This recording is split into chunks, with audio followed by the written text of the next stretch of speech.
vidéo, je vais vous raconter mon expérience à un bal mormon aux États-Unis et je pense qu'il n'y a pas beaucoup de Français qui peuvent se vanter, non je déconne, qui peuvent dire que ils sont allés à un bal mormon puisque c'est quand même quelque chose de plutôt interesting, comme diraient les Américains, c'est un bal mormon quoi. Et donc si c'est quelque chose qui vous intéresse, eh bien continuez à regarder la vidéo. Stop! Avant d'aller plus loin dans la vidéo, je voulais vous dire que j'ai enfin créé une page Facebook pour cette chaîne YouTube. J'en avais déjà une pour ma chaîne de musique, mais je me suis dit que ça serait quand même sympa si vous pouviez me suivre sur Facebook et que ça serait sûrement plus facile en fait pour vous de retrouver les vidéos et ce genre de choses. Donc j'ai créé une page Facebook, n'hésitez pas à aller l'aimer, je vous mettrai le lien dans la boîte d'infos et puis je vais vous le mettre à l'écran aussi. Et sans plus attendre, voici la vidéo. Alors déjà avant de vous raconter le bal en lui-même, je pense que pas forcément tout le monde ne sait vraiment ce qu'est la religion mormone. Et donc c'est une religion, enfin c'est considéré comme une religion aux États-Unis. En France il me semble que c'est considéré comme une secte, mais je suis pas sûre. Et en fait moi j'habitais dans l'Idaho quand j'habitais aux États-Unis, et l'Idaho c'est un état républicain et c'est un état avec énormément de mormons qui vivent là-bas. Donc forcément à l'école j'étais amenée à côtoyer des mormons qui étaient mes amis, hein, c'est pas une tare non plus d'être mormon, et c'est juste que c'est leurs règles en fait qui sont un petit peu... on n'a pas l'habitude en France, donc je vais vous raconter ça dans une seconde. Mais voilà, j'avais des amis mormons et il se trouve que j'en avais même plusieurs, et il se trouve que j'étais amenée à traîner avec eux à droite à gauche, et donc une de mes amies m'avait invitée à un bal.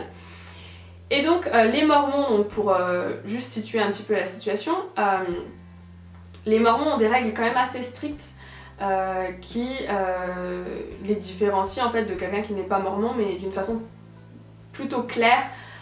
Donc déjà par exemple les filles ne peuvent pas montrer leurs épaules. Donc même s'il fait 45 degrés, elles peuvent pas se mettre en robe à bretelles ou elles peuvent pas se mettre en débardeur, elles sont obligées d'avoir des t-shirts. Donc c'est pour ça que vous allez les voir avec des robes et des t-shirts en dessous. Je sais qu'à un moment c'était la mode en France, mais en fait c'est un truc qui vient des mormons. Je vous assure que que les filles ne montrent jamais leurs épaules. Le deuxième truc c'est qu'ils vont à la messe, mais que la messe se fait pour les hommes d'un côté et pour les femmes de l'autre. Alors, juste pour préciser, je vous parle de ce que mes amis mormons m'ont raconté. Je sais pas si c'est exactement pareil dans tous les états. En tout cas, c'était comme ça dans l'Idaho. La messe se passait d'un côté pour les hommes et de l'autre côté pour les femmes. Ils avaient aussi des ateliers différents. Par exemple, les femmes faisaient des ateliers couture et les hommes des ateliers bricolage. Donc voilà, c'était pas l'inverse. On mélange pas les genres surtout. Et puis, une des règles aussi très importantes, c'est qu'ils n'ont pas le droit d'avoir de petits copains ou petites copines avant au moins 18 ans, et que s'ils en ont, ils le font en cachette. Et vous reconnaissez des églises mormones à leur forme, avec notamment la pointe blanche. Ça c'est typique des églises mormones. Donc voilà, ça c'est un petit peu l'idée de la vie à la mormone, selon ses critères, la séparation homme-femme, le fait de ne pas dévoiler ses épaules, etc. Donc déjà on va commencer par la préparation avant d'aller au bal. Donc moi j'étais allée avec ma copine étudiante d'échange, on était toutes les deux allées chez une copine américaine qui elle était mormone, c'était elle qui nous avait invités au bal, et donc en fait elle avait des frères et ses frères avaient aussi invité des amis. Et on s'est préparé chacun de notre côté en fait. C'est vraiment drôle parce que en France, si vous vous préparez avec des garçons ou filles-garçons, tout le monde se mélange un peu, enfin, on se change dans des pièces à côté, mais je veux dire, c'est pas un drame si on se maquille devant un mec ou ce genre de choses. Et eux en fait, c'était vraiment séparé, chacun dans sa chambre, limite fallait pas qu'on ait de contact avec les garçons. Donc ça c'est quand même assez ironique parce que de toute manière on va se retrouver avec eux au bal, donc voilà, ça c'était un petit peu marrant. Et donc le bal avait lieu à Sandpoint. Sandpoint c'est une petite ville à une demi-heure de là où j'étais, en fait de là où j'habitais. Et donc c'est la mère de ma copine qui nous avait tous emmenés en van, donc il y avait 6 filles et 6 garçons. Elle nous avait tous emmenés au bal. Et une fois arrivée, je me souviens, donc déjà il y avait de la neige, c'était en plein hiver, et je me souviens que c'était dans une salle, c'était pas dans l'église, c'était dans une salle à part, et en fait ma première impression ça a été de me dire mais en fait les gens sont plutôt détendus, les gens sont plutôt cool, et en fait ça ressemble vachement à un bal normal. Et je sais pas trop à quoi je m'attendais à l'époque, mais c'est vrai qu'avec toutes leurs règles et toutes les choses qui les rendent si différents de nous, en fait, je m'attendais à un truc un petit peu pas nul, mais bon, je savais pas trop quoi. Je me disais que ça n'allait pas être aussi cool que les autres balles auxquelles j'avais pu aller. Et en fait, si, c'était très cool. En fait, une fois sur place, ça n'a pas vraiment changé d'un bal normal. Le seul truc qui changeait, c'est qu'on pouvait pas vraiment trop s'approcher des garçons en dansant et tout ça, fallait quand même rester à une distance correcte, alors que vous savez très bien que les Américains, on a déjà vu plein de vidéos là-dessus, quand c'est prom ou ce genre de choses, ça se dandine, ça se colle et tout ce que vous voulez. Donc là, fallait quand même rester un peu correct et laisser une distance raisonnable, on va dire, entre la fille et le gars, mais ça nous a pas empêché de danser des slows. En fait, je crois que j'ai jamais dansé autant de slow à un bal de toute ma vie. Et je pense que le fait en fait qu'ils aient autant de limites, ça leur donne encore plus l'envie de danser des slows. Je crois qu'ils en ont besoin en fait. Et voilà, la musique c'était de la musique normale. Je me souviens qu'ils ont passé The Fray. Je me souviens que ça m'avait hyper choquée parce que je pensais pas du tout que... En fait, je m'attendais à avoir de la musique religieuse honnêtement. Et ce qui en soi n'est pas un problème, mais je m'attendais pas à ce qu'ils passent des choses pop ou ce genre de musique actuelle, contemporaine, moderne, que tout le monde écoute. Mais en fait, si, et il y avait même un buffet, il y avait un grand buffet avec des chips, des gâteaux secs, des cupcakes à boire. Je me souviens qu'on a pris des photos et le bal a duré de 18h à 21h, donc ça c'est un petit peu le côté américain mormon, c'est-à-dire que si vous vouliez un bal jusqu'à 2h du matin, bah faudra repasser un autre jour hein, parce que c'est pas trop leur genre, mais ça fait quand même 3 heures, donc ce qui est plutôt pas mal en fait pour un bal. Et en fait, le truc qui m'a le plus marqué à ce bal, c'est le fait que tout le monde dansait vraiment.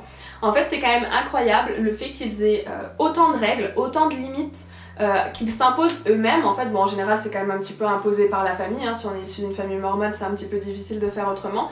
Mais le contraste entre toutes leurs règles, le fait qu'il ne faut pas montrer ses épaules, alors que nous, on va souvent en robe bustier, je veux dire, à des balles, c'est pas choquant pour nous, c'est quelque chose d'habituel.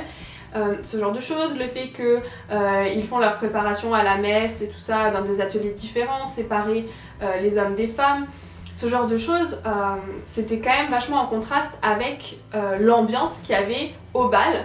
Le fait que les hommes et les femmes dansaient ensemble, le fait que les hommes dansaient vraiment, ça c'est quelque chose que moi j'ai jamais vu. En général, les mecs sont quand même un petit peu...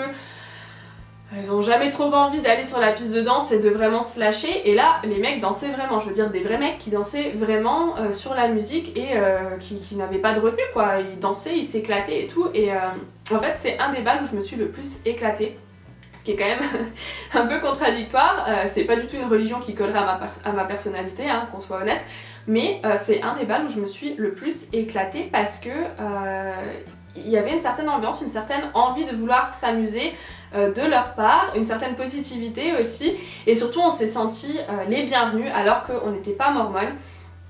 Je fais pas de propagande, hein. Surtout parce que là je me rends compte que je suis en train d'un peu de faire ouh les mormons c'est trop cool. Je fais pas de propagande, mais c'est juste qu'en fait c'était surprenant le contraste entre toutes ces règles et l'accueil qu'on a eu et le bal qu'on a vécu. En fait ils nous ont pas rejetés parce qu'on n'était pas mormone, ils nous ont pas dit ah mais vous voulez pas nous rejoindre, ça faisait vraiment pas secte quoi, ils nous ont pas donné des formulaires à remplir toute la soirée en disant mais vous devriez venir à la messe. Je sais que j'avais un pote qui m'avait proposé que je l'accompagne éventuellement pour voir un petit peu comment ça se passait, et moi ça m'intéressait de voir, je crois que je l'ai jamais fait d'ailleurs, hein. Mais c'était pas du genre viens, faut que tu vois, mais comment tu fais pour vivre sans cette religion, normalement tu devrais faire ça.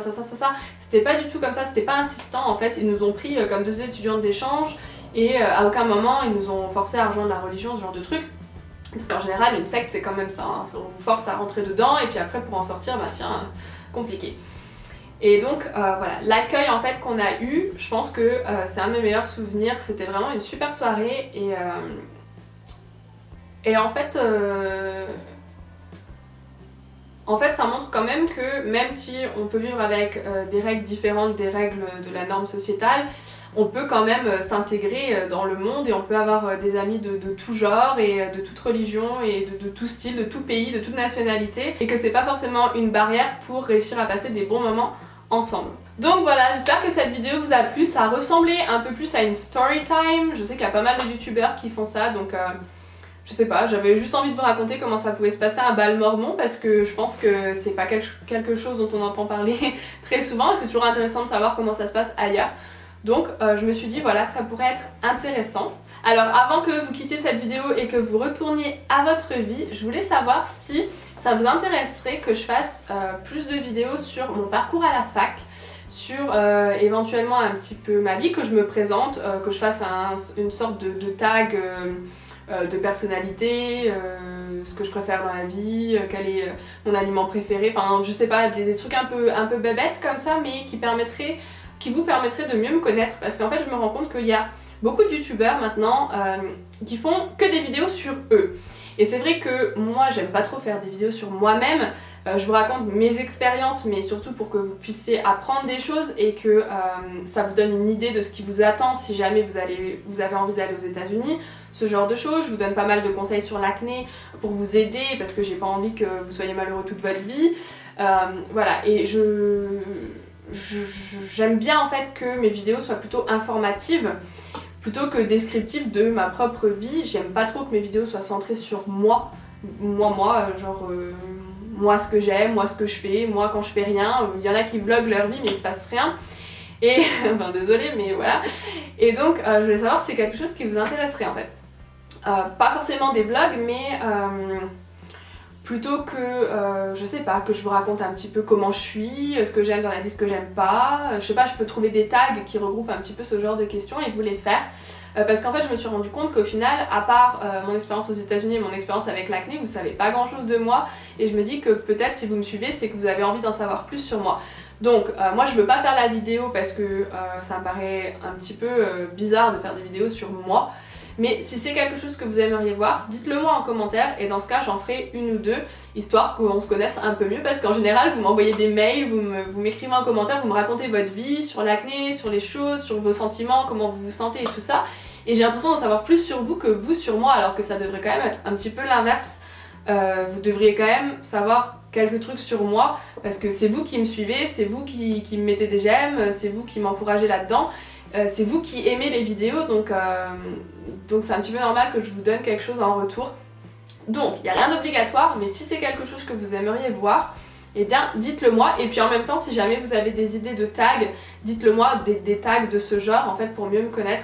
Dites-le moi en commentaire parce que moi j'ai pas trop d'idées, mais bon je trouverai si jamais vous n'en avez pas. Donc voilà, c'était ce que je voulais vous dire. N'oubliez pas d'aller aimer la page Facebook, hein, puisque là-bas je poste mes vidéos, mais aussi d'autres trucs, donc ça peut être intéressant pour vous.